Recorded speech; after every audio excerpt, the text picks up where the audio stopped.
Hype na hype si Kai Sotto, slam dunk agad ang binitawan dito sa first quarter ng game. Hindi talaga siya maawat-awat, tila solid na solid at mainit pa sa tinuro ni Coach Tim Con.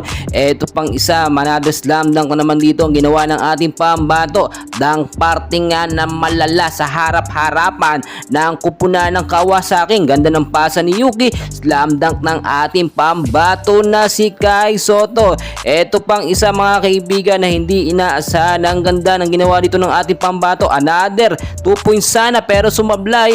Pero makikita ninyo dito yung ginawa ni Kai Sotto. Pinaglaruan lang niya na parang bata ang kupunan ng Kawasaki. Nagiging effective na si Kai Sotto. Yung pagiging big man niya, very advantage talaga sa low. Pero ito pa mga kaibigan, another slam dunk ulit ang binitawan dito ng ating pambato. Tila gigil na gigil sa bola at ayaw magpaawat. Kapag nakakahawak ng bola si Kai Sotto, gusto agad idakdak sa ring dito sa Japan Bilig. Another 2 points dito mga kaibigan. Easy 2 points ang ginawa niya. Kapag na-master ni Kai Sotto ang ganitong klaseng posisyon, no, ay siguradong dumina agad ang laban. Hataw na hataw ang ating pambato. Makikita nyo naman kung paano niya dinumina yung first quarter ng game. Mainit na mainit si Kai Sotto. Well, finally mga idol, game 2 na nga po ng Yokohama kontra dito sa kupunan ng Kawasaki Brave Thunder. Sa pagkakataong ito, nasa first 5 ulit ang ating pambato na si Kai Sotto. Hindi na siya inaalis ni Coach Aoki Taketo sa first 5 para sa magandang depensa agad at panimula ng Yokohama.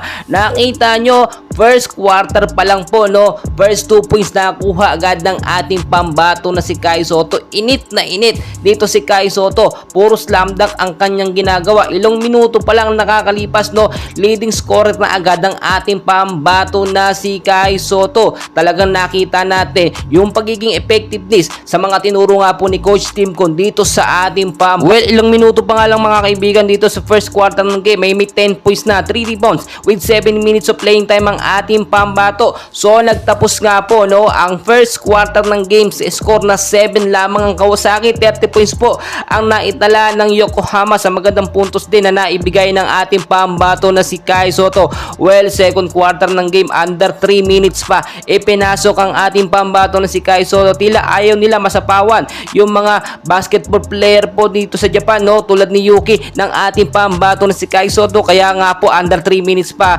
pinasok si Kai Sotto. Pagpasok ni Kai Sotto, nakagawa naman ng another 2 points pa, no, ang ating pambato na si Kai Sotto sa loob lamang yan ng ilang minuto. Well mga kaibigan, makikita nyo, nagtapos ang first half ng game si Kai Sotto merong 12 points, 8 rebounds and 2 assists, and so far so good, no. Nakita natin yung effectiveness ni Kai Sotto kapag ka nasa loob. Pagdating ng second half, dito nga po hindi na pinagbigyan ng Yokohama etong Kawasaki Brave Thunders at hindi na sila nakahabol pa. Tambak malala etong Kawasaki. Nagkaroon ng rest back nga po sa game 2 etong Yokohama at ating pambato na si Kai Sotto. Gumaganda ang kahit nga medyo limitado lamang yung oras, nakakagawa ng magandang mga puntos at matataas na highlights ang ating pambato na si Kai Sotto. And please huwag niyong kalimutan mag-like and subscribe for more Kai Sotto updates. Maraming salamat po.